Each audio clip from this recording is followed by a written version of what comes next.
What do you say to people who be like Vlad's police? Look, when you look at, you're talking about 2008, right? For 17 years, I've been doing interviews. Mhm. The only time I've ever heard one of my interviews being used against someone in a case was Keefe D. Okay. And that's not even happening yet because he's still awaiting his trial. Right. So I've always been very careful about avoiding statutes of limitations. Now, look, if you're a Freeway Ricky Ross and you did 20-something years about being a drug kingpin, you've earned the right to come out and talk about it. Right. Right? Now, if you have an open murder, I'm not going to talk about it. But in the case of Keefe D, he felt he had immunity.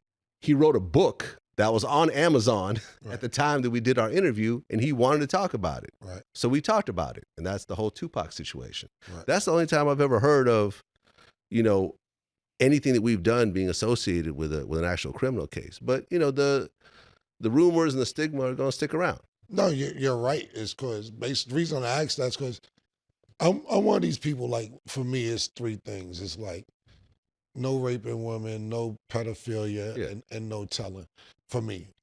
And before I put any of that on somebody, I got to see paperwork. I'm not one of them. Yo, he told this, that, and the third. So I understand where you're coming from completely. But people love to say that about you. And I'm like, but what are you talking about? They have no concrete evidence behind it. But does that annoy you or you cool? Nah, because when you actually connect the dots, you'll see, like, for example, Niggas is ignorant. Niggas ain't out there. Niggas know how to even connect dots no more. But go ahead. you look at like my man AR-Ab, Right. who got a ton of time. Mhm. He talked about some gangster shit in our interview, but his case had nothing to do with our interview. Right. It never got brought up. Right. He had a snitch in his camp that testified against everyone. Right. Casanova 2 times. He talked about some shit he used to do back in the day, Mhm. but when he got locked up, had nothing to do with VladTV. Right. Nothing ever came up. But people like to say, well, because he talked about this in a Vlad interview and now he's locked up, those must be connected. Right. But go through the court transcripts.